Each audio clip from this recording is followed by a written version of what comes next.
පින්වත්නි මෙන්න මෙහෙම එකක් තියෙනවා. ඒ තමයි අපි මහා දැන් අඟුලිමාල මහරහතන් වහන්සේ ගැන කතා කළානේ.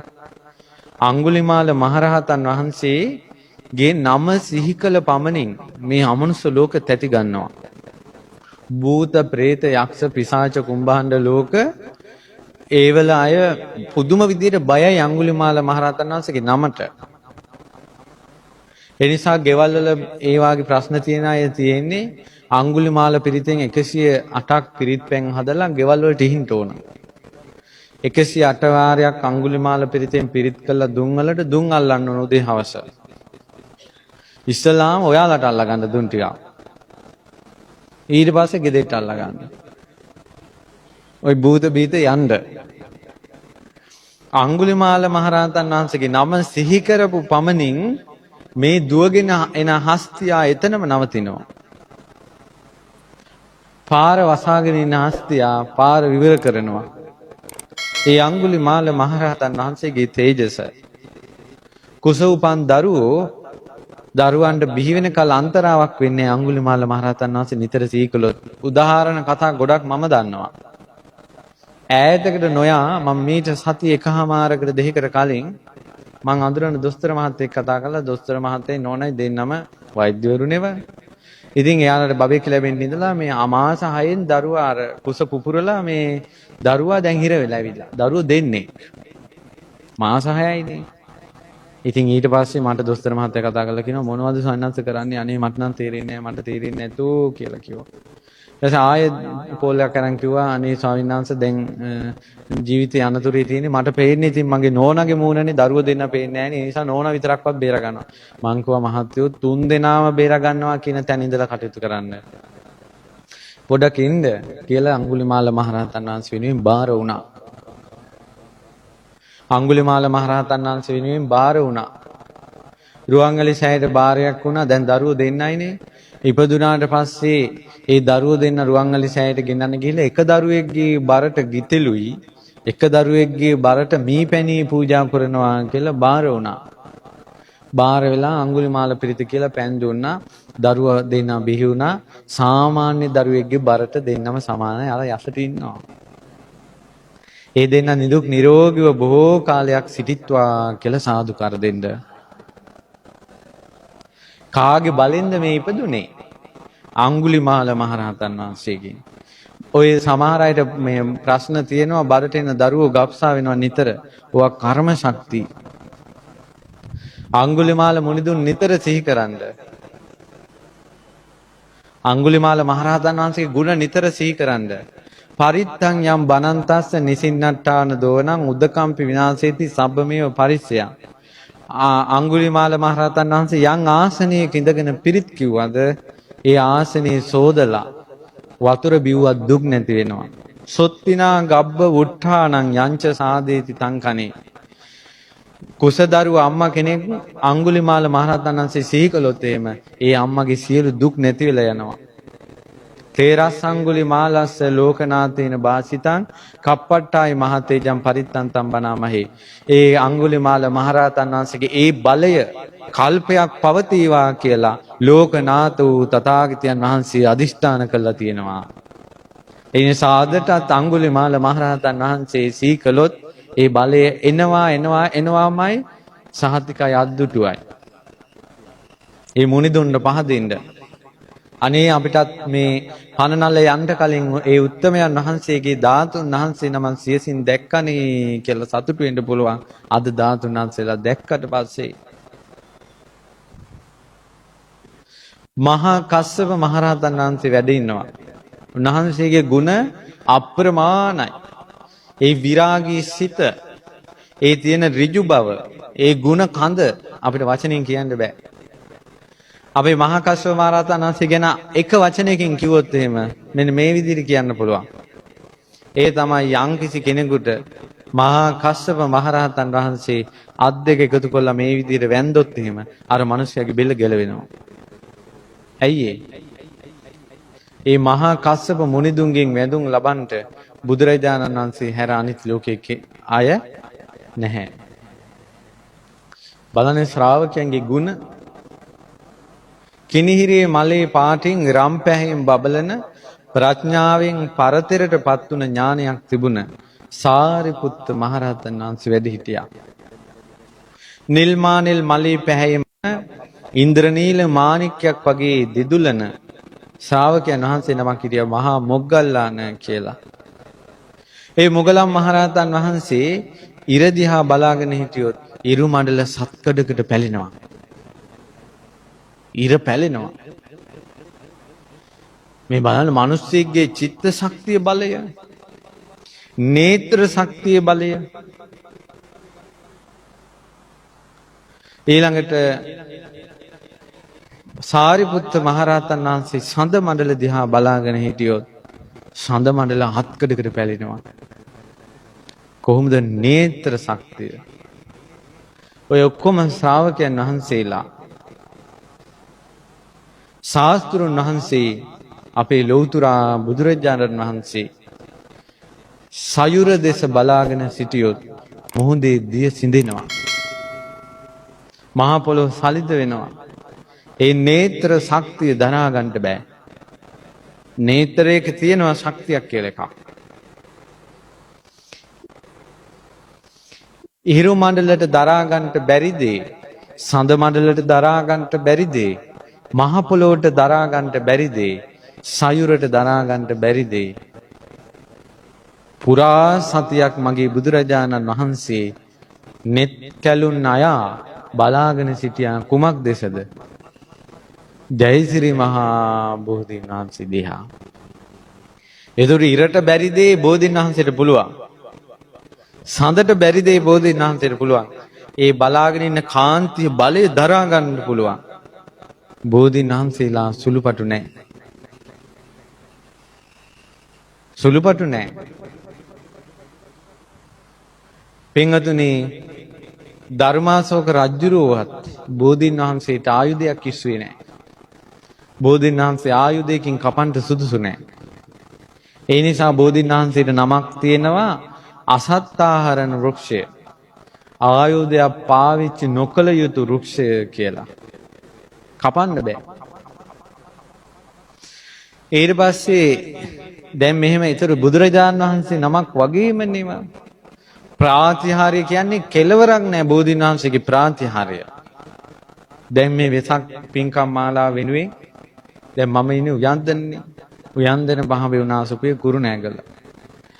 වෙසක් පහුවෙලා එන සෙනසුරාදා 13 වෙනිදා රෑ එළි වෙනකල් බෝධීන් වහන්සේගේ ප්‍රාතිහාර්ය කතාව යසුපී කරනවා.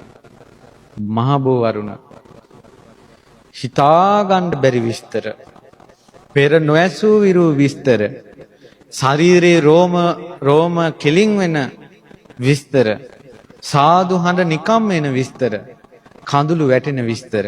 ජයසිරි මහා බෝධීන් වහන්සේගේ කතාව. ඕන අම්මලාට දාඩිය දාන තව කතාවක් කියන්න. ඒ තමයි ජයසිරි මහා බෝධීන් වහන්සේ බුදු කෙනෙක් වගේනේ. අපි දැන් උනා බුදුරජාණන් වහන්සේ ගැන කතා නොකළ දැන් කතා කරමු පොඩි හාමුදුරු නමක් ගැන. බඹසර සිල් රකින්න පොඩි හාමුදුරු නමක් ඉන්නවා. මේ පොඩි හාමුදුරුවෝ ළඟට ගිහිල්ලා පොඩි හාමුදුරන්ගේ කකුල් දෙක අල්ලලා බවලත් ඇත්තෝ වඳිනවද කියන්න බලන්න. මට ඇහෙනවා අඩුයි හයියෙන් කියන්න. වඳින්නේ නැහැ. ඒ ඇයි කාන්තාවන්ට හිතෙනවා මේ ස්වාමීන් වහන්සේ සිල් රකින්නවා. ඒ නිසා ස්පර්ශ කළ වඳින්න හොඳ නැතෝ කියලා හිතෙනවා. ඒ සිල් රකින්න පොඩි හාමුදුරු නම බෝධීන් වහන්සේ කියන්නේ බුදු කෙනෙක්. බවලත් ඇත්තන්ට ස්පර්ශ කරන්න කැපයිද අකපැයිද? අකපැයි නම් උඩ පැන පැන බෝ අතු වල කොඩි එල්ලන්නේ. මේ පැත්තේ අය නම් කරන්නේ නැහැ ඒක. වෙන පැත්තේ අය කරන ඒවා කියන්න. ඔයාලා නම් ඒවා කරන්නේ නැහැ. ඔන්න රෙදි මහනවා.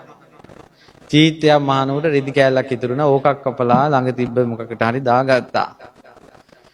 70ක් මහනකොට රෙදි කෑල්ලක් ඉතුරුනා. ඒකත් කපලා තියාගත්තා. ඊළඟට පොඩි බබාලට ජංගි කොටයක් මහනකොට ඒකෙමුත් රෙදි කෑල්ලක් ඉතුරුනා. ඒකත් දාගත්තා. සායක් මහනකොට බෝඩරෙත් එක්කම රෙදි කෑල්ලක් ඉතුරුනා. ඒකක් කපලා දාගත්තා. කාලයක් ගිහිල්ලා කල්පනා කරනවා මොකද මේවට කරන්නේ කියලා. ඊට පස්සේ කල්පනා කරනවා සෙනසුරු අපල ගෙවෙන්නත් එක ඔන්න කොඩියම් මහම බං කියලා. ඒකල අර ජංගි කොටවලුයි සායවලුයි ඔක්කොම ටික නූලකට අමුණලා ලෝතුරා බුදු කෙනෙක් වාගේ වැඩ ඉන්න බෝධින් වහන්සේ ළඟට යනවා. ගිහිල්ලා උඩ පැනලා අල්ලනවා බෝධිය. අත්තක් කැඩෙනවා. කැඩිච්ච අත්තෙන් කෙක්කක් හදාගෙන උඩට දාලා අනිත් බෝධිය අත්තපාත් කරලා බෝධින් වහන්සේගේ ගැට ගහනවා. නව නින්දිරාවක් කරනවා ජයසිරි මහා බෝහාමුදුරන්ට මැරිච්ච ගමන් නිරේ උපදිනවා. දැන් කොහොමද ওই පාපෙන් ගැලවෙන්නේ? දැන් මම අපිට ඇවිල්ලා මිනිස්සු අඬන කියනවා අනේ හාමුදුරනේ මොකද කරන්නේ?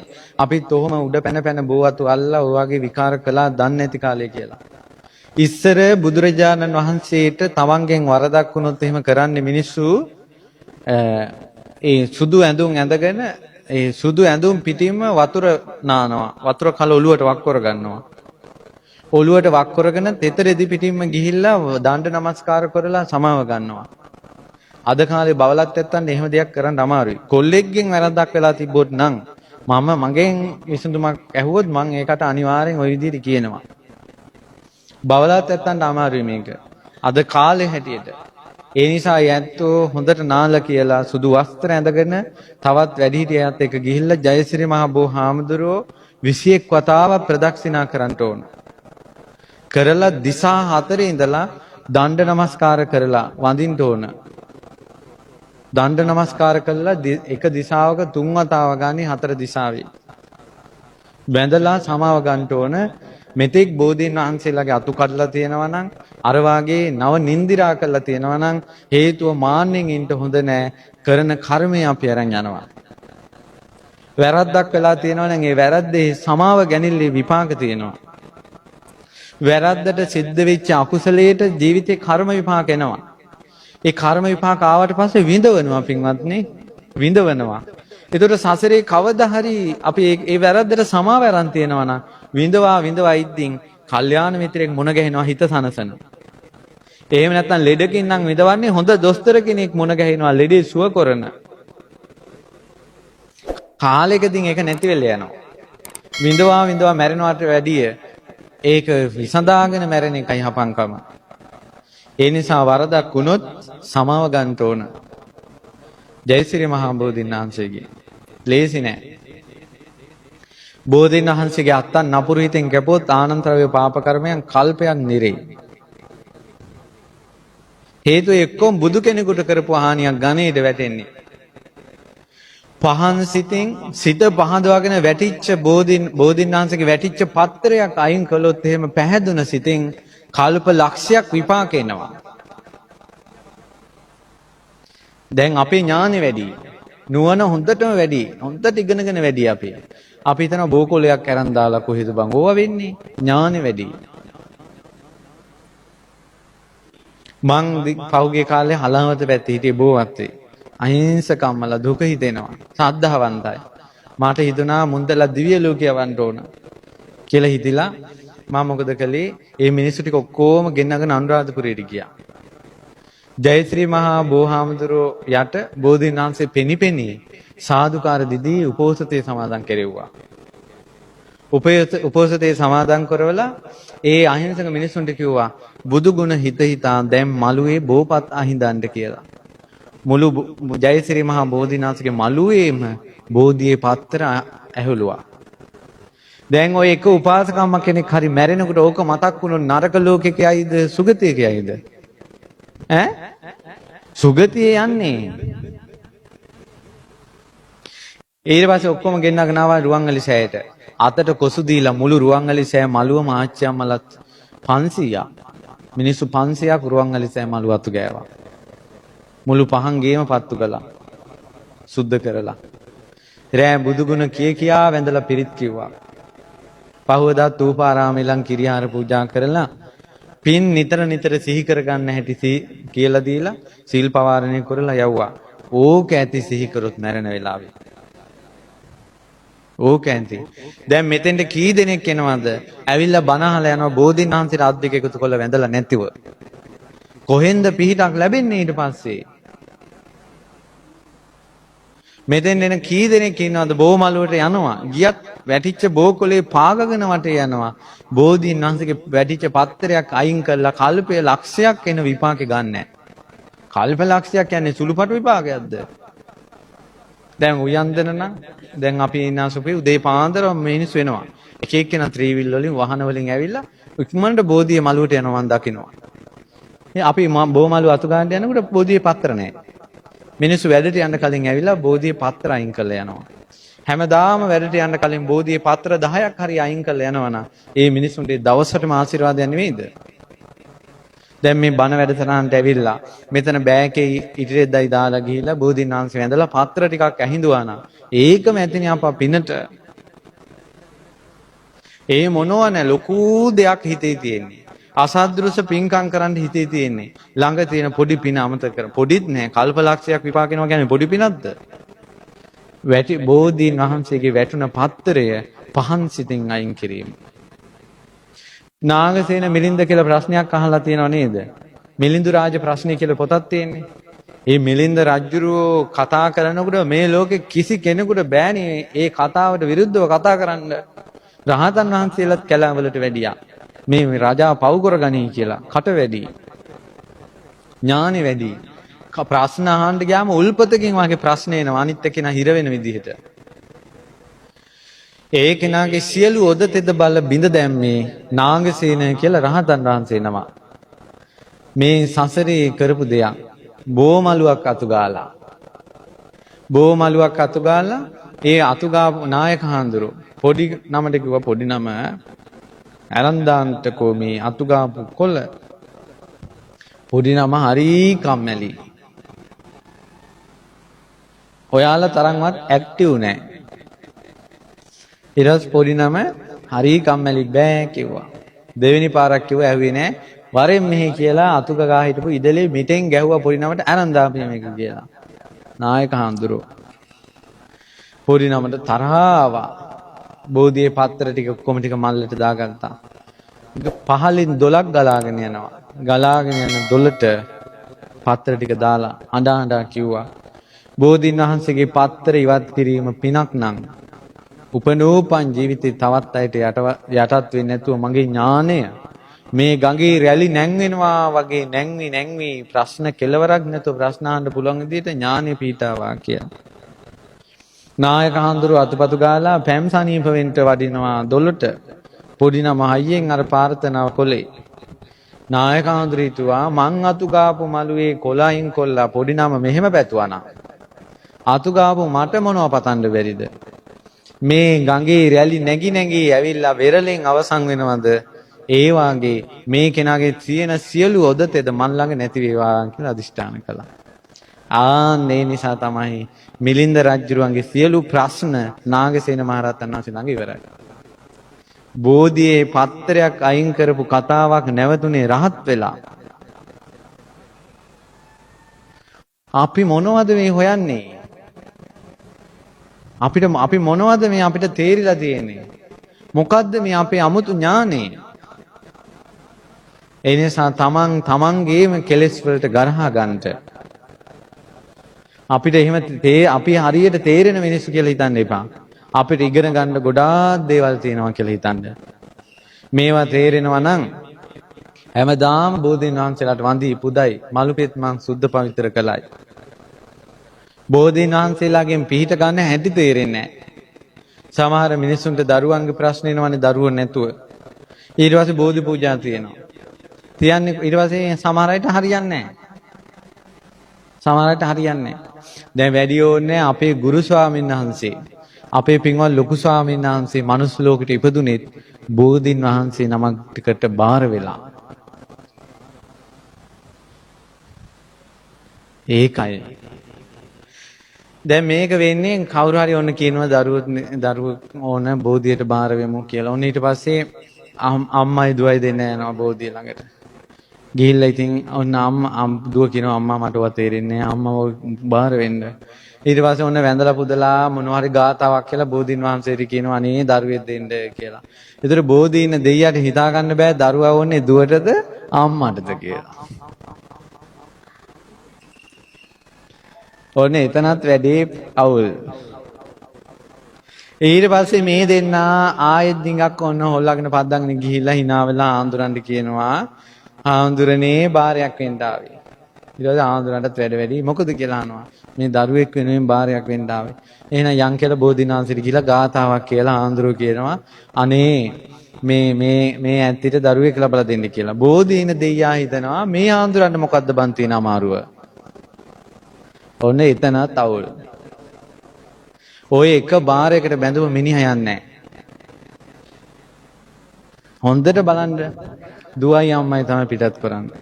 හරියන්නේ නැහැ. බෝධිනාංශයට බාර වෙලා දරුවෝ උපදවෙන ක්‍රම තියෙනවා. ඒක පින් බලයක්. ඒකට කලින් ගිහිලා බෝ මලුව සුද්ධ කරලා සුදු එළිය අතුරන්න ඕන. නැත්නම් මලුව හොඳට සුද්ධ පවිත්‍ර කරන්න ඕන. ආසන සෝදන්න ඕන. වත් කරන්න ඕනේ ජෝඩු අතින්. ඒ දෙන්නම බුදුගුණ කිය අඟුලිමාල මුනිදුන්ගේ ගුණ සීකර කර කවි කිය දෙන්නම මාල ගොතන්න ඕන. දෙන්නම කිරියාර හදන්න ඕන. ගිහිල්ලා පූජා කරන්න ඕන. ඉස්සර බෝධිනාංශලාට පැන් වඩලා පූජා කළේ ওই ටැප් එකකින් වතුර ටිකක් අරන් ගිහලා නෙවෙයි. ඒ බෝධිනාංශයට පැන් වඩන්න වෙනම ලිං කපනවා. අහලා නැද්ද? ලිං කපලා ඒ ලිං වල පැන් පෙරලා ගෙනියන්නේ 21 වතාවක්. එහෙම ශ්‍රද්ධාවෙන් මිනිස්සු බෝධි පූජාවල් කළේ. අද මොකක්වත් නැහැ ඔහේ. යම් බෝධි පූජාවට කියලා යන ගමන් ටැප් එකකින් වතුර ටිකක් කරනවා. ඒක රෝදී වගේ රත් වෙලා අනිත් එක ක්ලෝරින් බෝධියට හානි වෙනවා. බෝධියට මිනිස්සු විලඳ ඉහිනවා. ඔන්න සාරධාවෙන් විලඳ ඉහිනවා. විලඳ හිස්ස ගමන් මොකද වෙන්නේ? ඔව් බෝ මළුවේම කූඹි හැමදාම විලඳක තියෙනවා කියලා කතාවක් නෑ. විලඳ ටික කාලේ ඉවර වෙලා ඊළඟට බෝධියේ මුල් කන්න පටන් ගන්නවා. බෝධි ඉවරයි.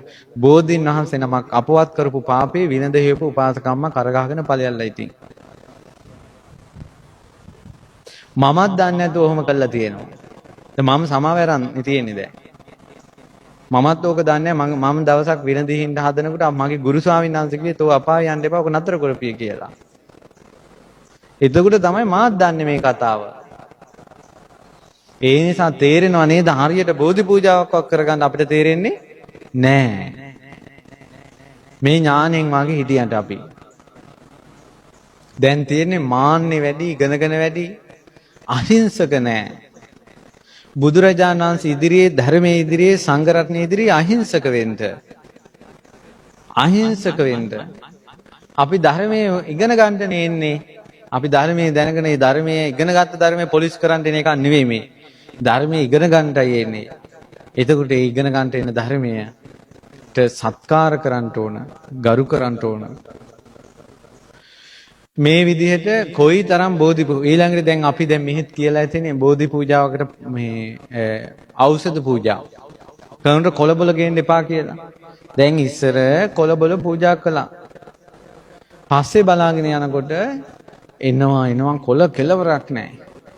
ඒතර මම දවසක් මේ පොඩ්ඩක් ඔය ගැන කල්පනා කරලා බලනකොට මෙහෙමයි කරන්නේ.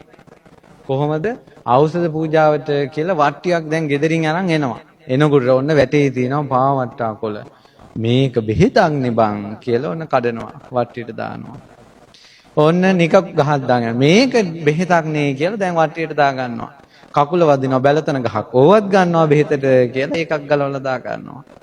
ඔහොම එනකොට එකපාරම කකුල වෙදිලා කහන්න ගත්තා කහමිරියා. ඕවක් ගන්නවා බම් බෙහෙතට කියලා ඒකත් දාගත්තා. එහා පැත්තේ බලනකොට ජාපාල. ඒවත් දාගත්තා මේකත් බෙහෙතක් කියලා. ඔය ඖෂධ පූජා වලට තියෙන කොළබොල ටික තම්බලා බිව්වොත් එහෙම මැරෙනවා. කිසි වට්ටෝරුවක් නැහැ ඒකේ. වට්ටෝරුවක් කියන්නේ ඖෂධ ගුණය උපදින ඖෂධ වර්ග ටිකක් තියෙනවා. ඒ ටික එකතු වුණාම උපදින බලයක් තියෙනවා. මේක මොනවද දන්නේ නැතුන් අරකයි මේකයි කියලා අරන් එනවා. අරන් ඇවිල්ලා පූජා කරනවා. අනේ මන් දන්නේ නැහැ. ඖෂධ එහෙනම් කොහොම මේ ඖෂධ පූජා කරන්නේ? ඖෂධ පූජා කරන්නේ පින්වතුනි දන්න දේ කරන්න. මොකද්ද දන්න දේ කියන්නේ? මේ ඉන්න උපාසකම්මලාම gedara ලෙඩක් හැදුනාට පස්සේ පස්පංගුව තම්බලා බිව්වා. වෙනිවැල් කොත්තමල්ලි තම්බලා බොන්නා. ඉඟුරු කොත්තමල්ලි තම්බලා බිව්වා. ඊළඟට බෙලිමල් තම්බලා බිව්වා. නේ? තම්බලා බිව්වා. පොල්පලා තම්බලා බිව්වා. එක එක බෙහෙන්. ඒ වාගේ යම් කිසි වට්ටෝරුවක් තම්බලා ඒ තම්බපු වට්ටෝරුවේ බෙහෙත් ඖෂධ පාත්‍රය තමයි පූජා කරන්නේ. ආන්න ඖෂධ පූජා. මීපැණි ඖෂධ පූජා. එළඟි තෙල් ඖෂධ පූජා. චතුමඳුර ඖෂධ පූජා. ඒවයි පූජා කරන්නේ. දැන් තේරෙනව නේද බෝධි පූජාවකට ගන්න දේ පිළිබඳව දැනුමක් අපිට නැහැ. මේවා කියන්නේ බිඳුවටම දාගන්න තමන්ගේ ඥානය. එතකොට ලස්සනට බුදුබණ පද අහුවේ.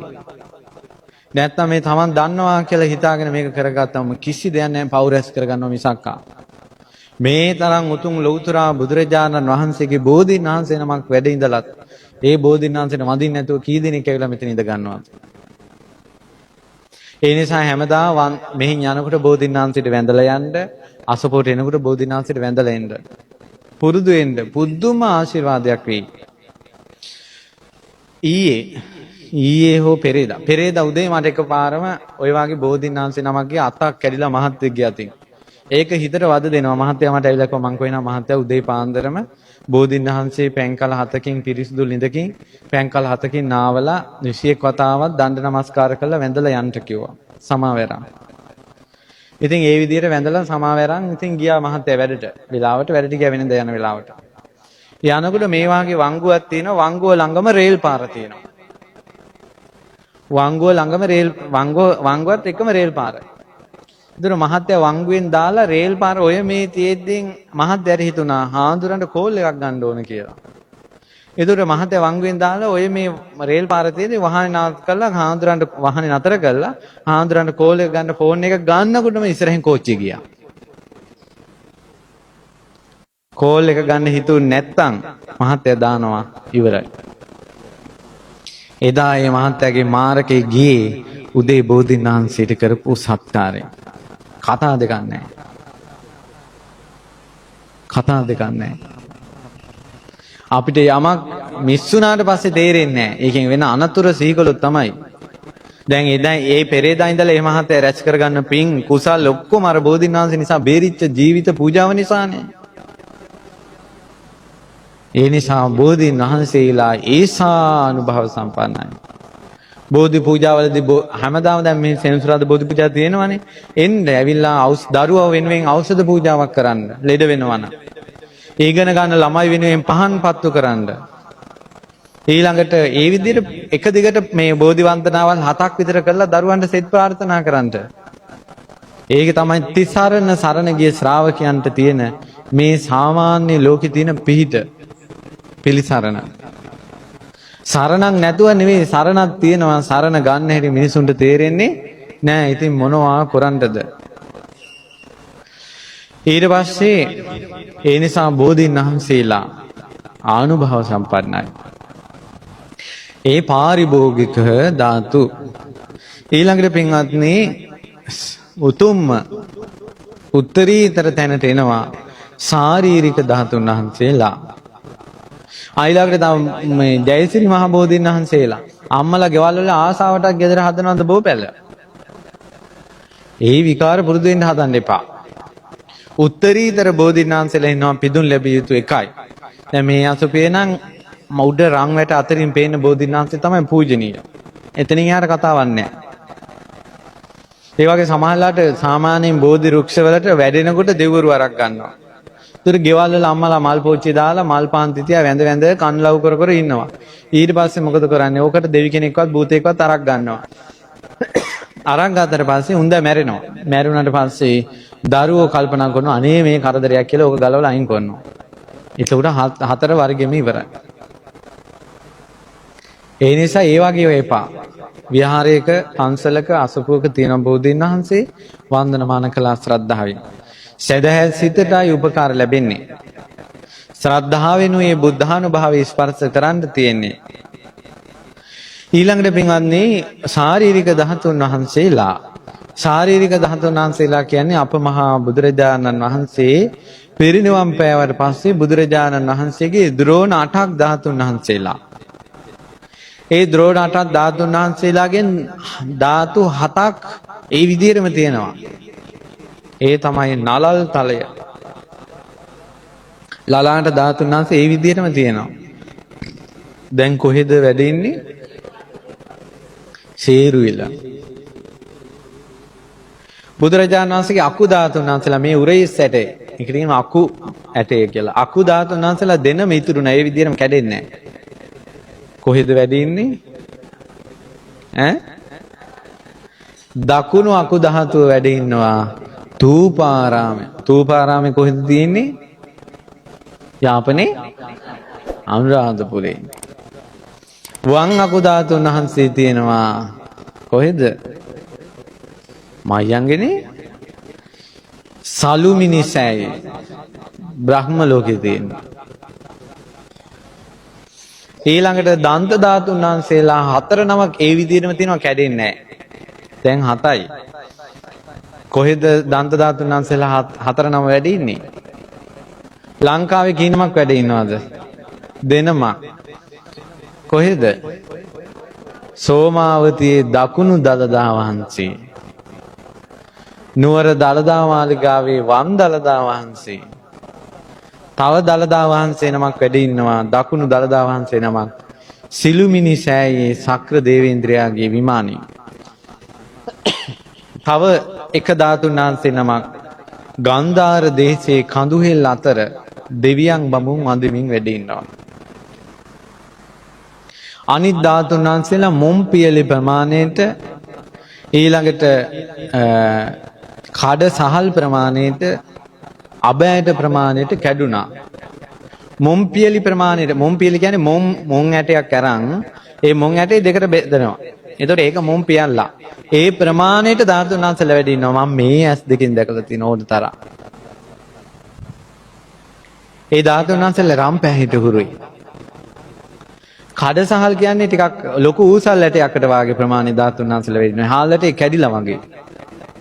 හාල් ඇටෙන් භාගේ. ඒ ප්‍රමාණය ධාතුන් වහන්සේලා මුතු පාටයි. දිලිසෙනවා මුතු ඇටි වගේ. චූටි ප්‍රමාණයට ධාතුන් වහන්සේලා වැඩි ඉන්නවා අබෑට ප්‍රමාණය කුමුදු මල් පාටයි. කුමුදු කියලා කියන්නේ රාත්‍රී කාලට පිපෙන ඔය පොකුණු වල තියෙන්නේ. ඇද්දල පාටයි කියලා හිතන්නකෝ. ඊට පස්සේ ඒ ධාතුන් වහන්සේලා මොම්පියලි ධාතුන් වහන්සේලා රන්වන් පැහැයෙන් යුතු ද්‍රෝණ 5යි. ඊළඟට මැද කඩසාල් ප්‍රමාණය මුතු පාට ධාතුන් වහන්සේලා ද්‍රෝණ නැලි 5යි. ඉස්සලත් නැලි 5යි. ඊළඟට කුඩා අබෑට ප්‍රමාණය කුමුදු මල් පැහැයේ ධාතුන් වහන්සේලා නැලි 6යි. නැලි 16ක් ධාතුන් වහන්සේලා. නැලි දෙකක් එක ද්‍රෝණයයි. ද්‍රෝණ 8යි. ධාතුන් වහන්සේලා. කේශ ධාතුන් වහන්සේලා අබි නිල් පාටයි. නිල්ම නිල් පාටයි. මොනරෙකුගේ ගෙලේ පැහැදින් රැස් විහිදුවනවා. මේ නියපොතු තඹ පාටයි. තඹ පාට රැස් මාලාවක් විහිදෙනවා. නක ධාතුවෙන් තඹ රැස් විහිදුවන බුදුරජාණන් වහන්සේ. මේ සම ස්වර්ණ වර්ණයි. ස්වර්ණ වර්ණ සමෙන් රත්තරම් පාට රැස් විහිදුවන බුදුරජාණන් වහන්සේ. නෙත් සංගල නිල්ම නිල් පාටයි. නිල් පාට රැස්මාලාවක් විහිදවන බුදුරජාණන් වහන්සේ. තබනා සිරිපතුල පොළොව සනසා වඩින බුදුරජාණන් වහන්සේ ගේ උතුම් ධාතුන් වහන්සේ නමකට අබෑටක් පමණ නමුත් කවුරු හරි අත් දෙක එකතු කරලා වැන්දොත් සාදු කිව්වොත් සිත පහදවා ගත්තොත් ඒ අය දෙව්ලොව උපදිනවා. ඒ පින් බලයට සුළුපටු නෑ ඒ පින. බුදුරජාණන් වහන්සේ ඇත්තටම දැන් වැඩ හිටියනම් මෙතන. හිතන්නකෝ බුදුරජාණන් වහන්සේ සංසාරේ නේත්‍ර දන් දීලා තියෙන වහන්සේ තරු පරයලා. කොහොමද දන් දුන්නේ? එකම එක කතාවක් කියන්න. සිවි රජුරවන්ට හිතුණා නේත්‍ර දෙක දන් දෙන්න ඕන කියලා. නේත්‍ර අඳ මිනිස්සෙක් ආවා ඒ සිවි රජුරවන්ගෙන් ඇස්සිල්ලාගෙන. සිවි රජුරෝ මාලිගාවේ සියලු දෙනා හඬද්දී, වැළපෙද්දී, එපා කියද්දී, විරුද්ධ වෙද්දී අර අඳ මිනිසයා ගෙන්නලා ඒ අඳ මිනිසයාගේ ඇහි බෙහෙතක් ගාලා අර කුණු වෙච්ච ඇහැ අයින් කරලා සුද්ධ කළා. ඒ කාලේ බෙහෙත් තියෙනවා. ඊට පස්සේ තව බෙහෙතක් ගෙනල්ලා තමන්ගේ ඇහි ගෑවා. මේක හොඳට අහගන්න, මේක පුදුම කතාවක්. ඒ බෙහෙත මේ ඇහි ගානකොට මේ ඇස් ගෙඩිය එළියට පැන්නා. මෙහෙම එල්ලෙනවා දැන්. එල්ලේ නැහැ, මෙහෙම නහරවැල් කපනවා. කපලා අරයාගේ ඇහැට දානවා. අරයාගේ ඇහැ ඇතුළට දාලා බද්ධ කරනවා. වැලි කැටයක් ගියාම, මැස්සෙක් ගියාම කෑ ගහ අඬන අපි ඇහි වේදනාව ගැන පොඩ්ඩක් හරි තේරෙනවා. එහෙව් ඇහැ එළියට පැනලා කපද්දී කොයිතරම් වේදනාවක් එන්න ඇතිද? ඊට පස්සේ අරයාගේ ඇහැට ඒක බද්ධ කළා. බද්ධ කරනකොට එයාගේ ඇහෙන් පේනවා ඒක. එයාට පේනවා ලෝකේ. තමන්ගේ ඇහෙන් අනිත් එක්කෙනා ලෝකේ බලන හැටි මේ ඇහෙන් බලාගෙන ඉන්නවා. අපේ මහා බෝධිසත්වයෝ. ඊට පස්සේ මේ ඇහි ගෑවා බෙහෙත. මේ ඇහැ එළියට පැන්නා. කැපුවා, අරයට බද්ධ කළා. ඔය විදිහට ඇස් දන් දීලා තියෙනවා මගේ ශාස්ත්‍රුන් වහන්සේ මේ අහසේ තරු පරේලා. ඒ නිසා බුදුරජාණන් වහන්සේ දහම් දෙසද්දී ඇහැ අනිත් පැත්තට ගන්න බෑ. දැන් අපිට පින් නැති නිසානේ අපි බණ කියද්දී මුන්දලා බුදියා ගන්නේ. බුදුරජාණන් වහන්සේ දහම් දෙසද්දී අර අනිත් පැත්තට හැරිච්ච ඇස් කැරකිලා එනවා කියන බුදුරජාණන් වහන්සේගේ පැත්තට නිකම්ම. බුදුරජාණන් වහන්සේගේ හඬින් කල්පයක දුක් නිවෙනවා හිතේ. සැනසෙල්ල ලැබෙනවා. බුදු සමිඳු දැක ගන්නට නෙතට ඉඩ මදි වුණා. ඇස් කොච්චර බලාගෙන හිටියන් මදි. ඇස් පිල්ලන් ගහන්න ලෝභයි මිනිස්සු. බුදුරජාණන් වහන්සේ එහෙමයි. මිහිරි හඬක් එන්නේ ඒක හිත ඇතුළට ගිහිල්ලා මොකක් වෙනවද කියලා තේරෙන්නේ නැහැ. ඉලෙස් ගෙවෙන එක. ලෝකෙම අමතක වෙන එක.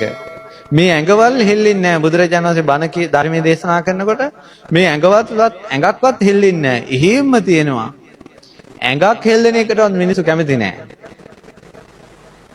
එහෙම බුදුරජාණන් වහන්සේ දහම් දෙසද්දී කවුරු හරි අත් දෙක උස්සලා ෆොටෝ එකක් ගහයිද? කැමරාවකින් ෆොටෝ එකක් ගහයිද? කියන්නේ දැන් ඔන්න මේ වැඩසටහන නිසා ඒක අනාගතයට රෙකෝඩ් කරලා තියාගන්න ඕන නිසා ඔන්න මේ පුතාලා මේක වීඩියෝ කරලා ෆොටෝ ගහනවා. ඒක යාලට පවරලා තියෙනවා. ඒ හැර අනිත් කිසිම කෙනෙකුට ධර්මයෙන් අයිතියක් නැහැ ෆොටෝ ගහන්න ධාතුන් වහන්සේලාගේ. ඇයි අපි බලන්න යන්නේ බුදුරජාණන් වහන්සේ. ඒ ධාතු කරඬුවලට ඒ ධාතුන් වහන්සේලාට වැන්දට පස්සේ පින් සිද්ධ වෙනවා නම් එහෙනම් ෆොටෝ ගහලා ඒ අගෞරව කරලා ඒ කර්මෙත් අපි රැස් කරගන්න වෙනවා. කරන්න දෙයක් නැහැ. වැන්දට පස්සේ පින් සිද්ධ වෙනවා කියලා තමන් පිළිගන්නවා නම් අරකට පිළිගන්න වෙනවා. ඇයි හේතුව? ඇත්තටම ජීවමාන බුදුරජාණන් වහන්සේ හිටියා නම් අපිට කැමරාවක් උස්සන්න අත් දෙකවත් ඉස්සෙන්නේ නෑ සාදුකාර දෙනවා මිසක්.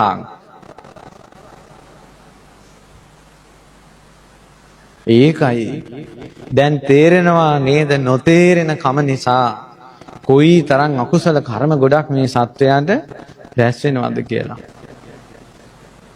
ලේසි නෑ. මිනිස්සු කියන්නේ අපි පව් කරන්නේ නෑනේ.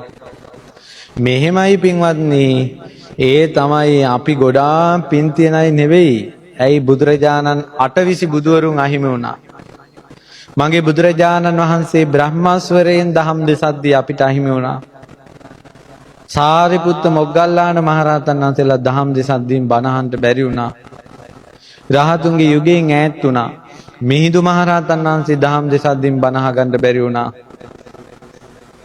අවසානයේදී රහතන් වහන්සේ නම දුරින් වඩිනකොට සාදු කියපු පිනකටද කොහෙද කල්යාණ මිත්‍රයන් වහන්සේ නමක් බිහි වෙලා දහම් දෙසද්දී අපිත් සාදු කියා ඉඳගෙන හිටියා ඉනකට වෙලා. පොඩි පිනක්. ලොකු පින් තියන අය නෙවෙයි. කොච්චර බණ ඇහුවත් මෙතනින් එළියට ගිය ගමන් ආයෙත් පරණ ලෝකෙ විදියට ඇවිස්සෙනවා. ඒක පුදුමයක් නෙවෙයි. ඒක තමයි සංසාරේ. ඒක තමයි පින් නැති බව. බුදුරජාණන් වහන්සේ අද දහම් දෙසුවා නම් ඔබ නම් දහම් අසන්නේ. ඔබ මෙතනින් සංසිඳෙන සංසිඳිල්ල දිගටම සංසිඳිලා. අද මේ බණ අහනවා එළියට ගියාට පස්සේ අමතකයි. ටීවී එක දැම්මට පස්සේ අමතකයි. චිත්‍රපටිය බලනකොට අමතකයි. ටෙලිෆෝන් එක ඔබනකොට අමතකයි. ඔක්කොම අමතක වෙලා යනවා. මුලා වෙලා යනවා. ආයෙමත් පරණ ලෝකෙට කැරකිලා වැටෙනවා. අපි ගොඩාක් පින් තියන අය නෙවෙයි පින්වත්නි. එහෙනම් තවත් තියෙනවා භයානක දෙයක්. මේ අකුසලයේ කියන්නේ ලුණු කැටයක් වගේ කියලා හිතන්න. එකම ප්‍රමාණයේ ලුණු කැටයක් ගඟටත් දානවා, පොඩි වතුර වීදුරුවකටත් දානවා. දැන් මොකෑ වෙන්නේ? ලුණු කැටයක් දැම්මා කියලා ගඟ ලුණු රහ වුණාද? ලුණු කැටයක් දැම්මා කියලා පුංචි වතුර වීදුරුවේ ලුණු රහ වුණාද? ඔව්. වතුර පොඩ්ඩක් නිසා. මහා පින්වන්තයෝ මේ යම් දේවල් කරගෙන ගියා. අපිට සද්ද බද්ද දාන්න වෙලාවක් නැහැ. අපිට පොඩි පිනයි තියෙන්නේ. අපිට මිස්සුනොත් පුංචි වැරද්දක් වුණොත් ඒ වැරද්ද අපිව නිරේට ගෙනියන්න පුළුවන්. ඒකයි සසර කියන්නේ. පොඩි දෙයින් පව් කියලා හිතෙනවා. අර දිව්‍ය ලෝකේ භාවනා කළ අම්මා කෙනෙක් සමාධියෙන් ඉඳලා ඊට පස්සේ උන්ද දිව්‍ය ලෝකත් උන්දට පේනවා දෙවිවරුත් එක්ක කතා බහ කරනවා. ඉතින් ලෙඩ ඇඳේ ඉඳලා උන්වහන්සේ උන්ද ඉතින් අර දෙවියොත් එක්ක කතා බහ කරගෙන ඉන්නවා. දෙවියෝ පේනවා. ඊට පස්සේ ඕම ඉන්නකොට ලොකු කෙල්ල ආවා. කෙල්ල ආවට පස්සේ දුවගෙන ඇවිල්ලා බදාගත්තා. අනේ අම්මා නැගිටින්නකෝ කියලා. ඉතින් අම්මා නැගිට්ටා. අම්මා අර කෙල්ල බදාගෙන අඬනවා. ඊට පස්සේ දැන් ඇස් දෙක පියාගත්තා දෙවිවරු පේන්නේ නැහැ. අම්මට තරහක් ආවා මේකේ කඩාගෙන පැන්නනේ මේ එනවුරා වගේ මෙතෙන්ද කියලා.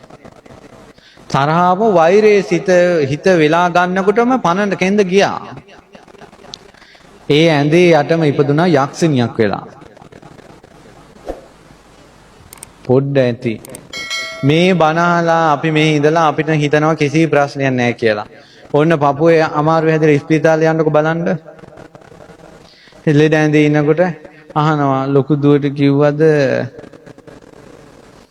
පුතාට පණිවිඩයක් දුන්නේ නැද්ද?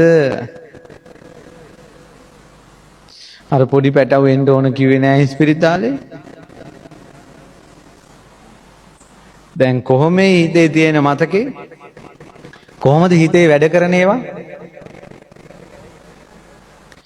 මේ ඉන්නකොට මේ හොඳට කාලා බීලා ඉඳලා මේ රස්නේ පොඩ්ඩක් රස්නේ වැදෙද්දී කකුල් දෙක එක විදිහට අපිට තියාගෙන ඉන්න බෑනේ. ඔබටත් මටත් අමාරුයි. ඉස්පිරිතාලේ ගිහිල්ලා දැම්මට පස්සේ පපුව නැවතීගෙන එනකොට මිසීලා දොස්තරලා ඇඟුවට නැගලා පපුව මෙහෙම තද කරනවා.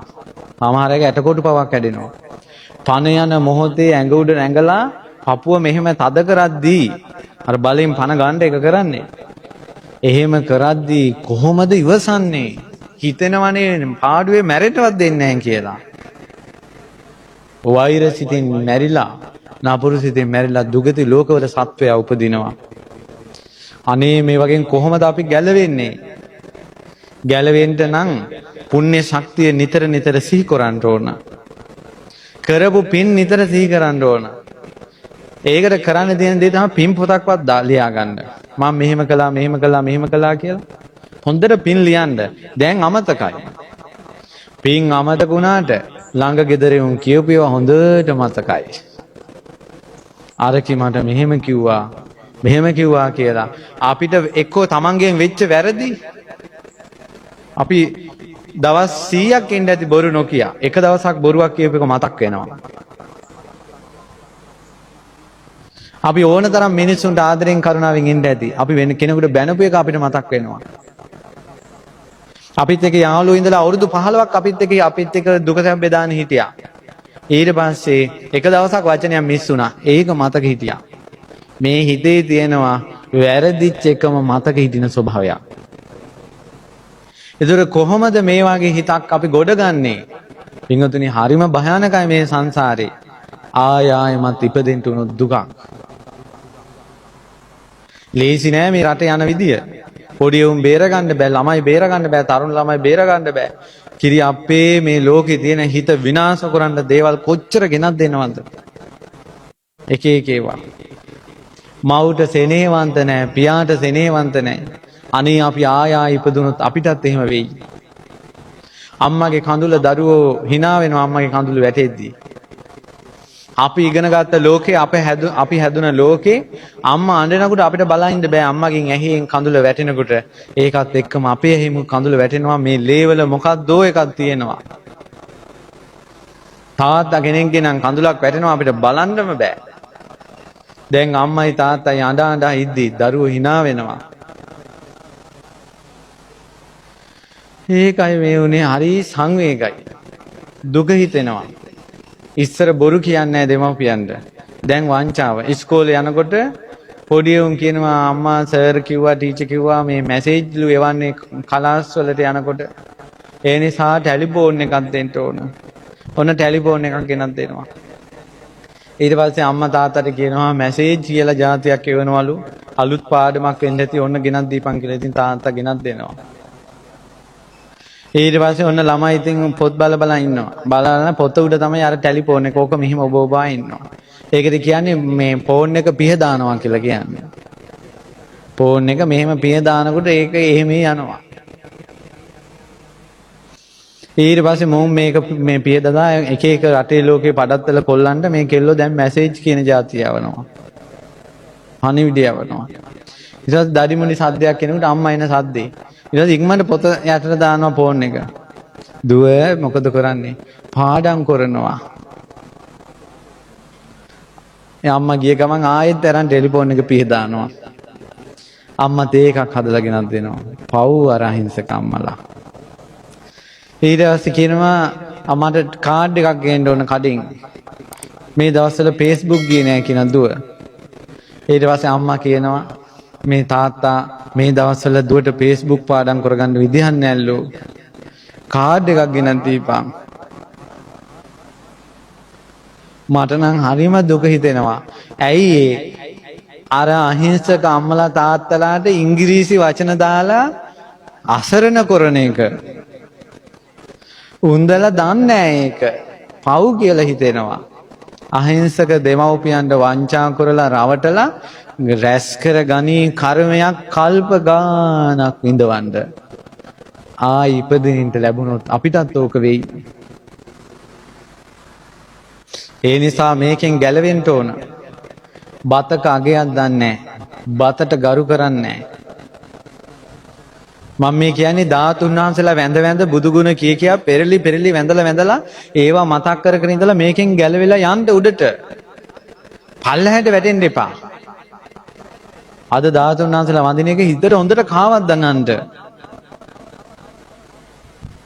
ඇයි මං එහෙම කියන්නේ? ඉස්සර තිබ්බ ලෝකේ දැන් විස්තර කරන්න වෙලාව මදි. නැත්තම් කියන්න පුළුවන් ඉස්සර තිබ්බේ වයි දැන් තියෙනේවයි. සසඳා දුක හිතෙනවා ඒවා. ඉස්සර එක කතාවක් කියලා බන නතර කරන්න. ඒ තමයි ඉස්සර කුඹුරට බිත්තර වෙන් කරනකොට වඳිනවා. වැඳලා වෙන් කරන්නේ.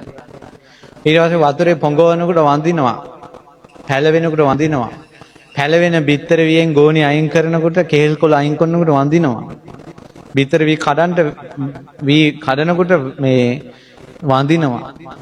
ඊට පස්සේ කුඹුරට ගෙනියනකොට වඳිනවා. කුඹුරේ උදැල්ල ගහනකොට වඳිනවා. දවසේ වැඩ අවසන් කරනකොට උදැල්ලට වඳිනවා. උදැල්ල හොදන්න නැතුව ගෙදර ගේන්න ඇඟට දෙනවා කියලා. ඊට පස්සේ කුඹුරට කී ගමනක් වඳිනවද? නියර බඳිද්දි වඳිනවා.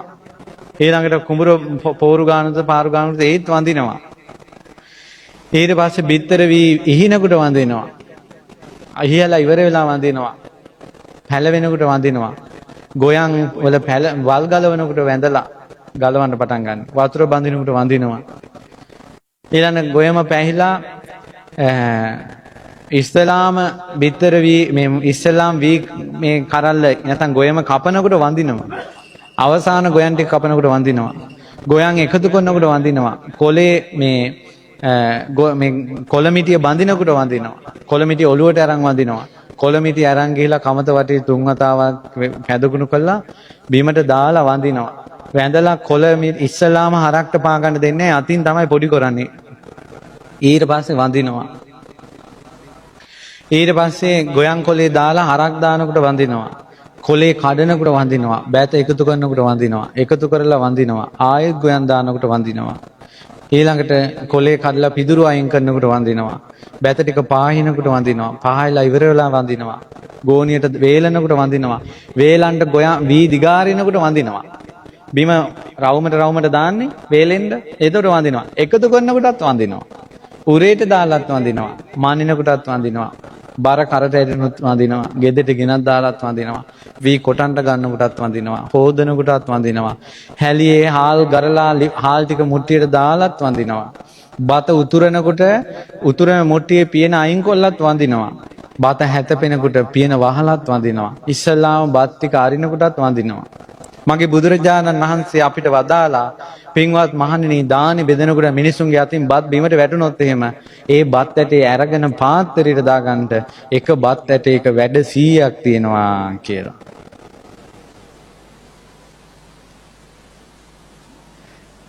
දැන් ඉන්නේ උන් කිසි දෙයක් දන්නේ නැහැ.